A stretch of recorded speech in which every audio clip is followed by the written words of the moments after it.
I want to talk about something that happened as I was leaving the rugby this evening.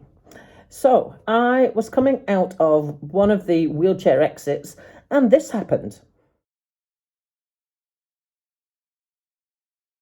Now, that happened last week, so I got a picture of it this time, and I was getting up out of the wheelchair. I got to the barrier that was blocking my way. I was getting out of the wheelchair to carry it down the steps, and that couple and their teenage son were there and turned around and exclaimed about how out of order this was, and oh my God, am I okay? And the teenage boy was standing just back, watching what was happening. And as I stood up and they asked me if I wanted them to lift me down the stairs, I said, no, it's all good. I can carry the wheelchair. And he was watching me lift the wheelchair up. And he said, what are you in a wheelchair for if you can walk?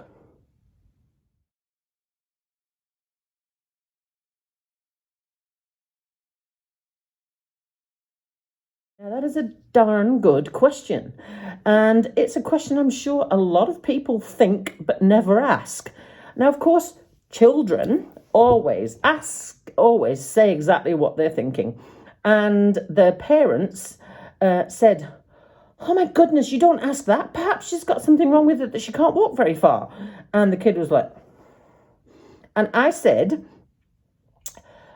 thank you for asking. It is much better to ask me outright than it is to point and stare and assume all the wrong things. And I explained that I had an artificial leg and that you couldn't tell from what I was wearing. And I can't walk very far, and that's why I have a wheelchair. And the kid apologised for asking me the question. I said, don't apologise.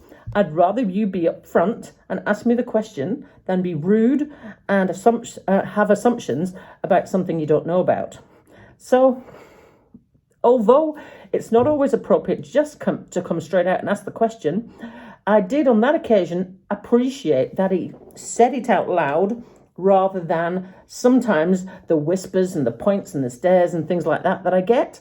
Like, for example, earlier in the evening, I was sitting in the wheelchair area and I asked the red badge staff if they had checked the tickets of the people that was also sitting in the wheelchair area, because there was two couples sitting in other chairs and they were not disabled. And I'm normally the only person sitting in that area.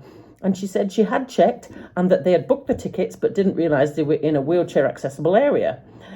Now, I got up out of the wheelchair to go to get a coffee and left the chair where it was because it was easier than trying to get through the crowds. And I could see the girl sitting a few down, looking and thinking, and I could see what she was thinking.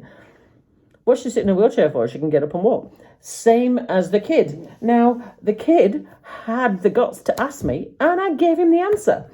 And it is always better just to ask and find a polite way of doing so than just being rude and ignorant and assumptive when you don't actually know what the problem is.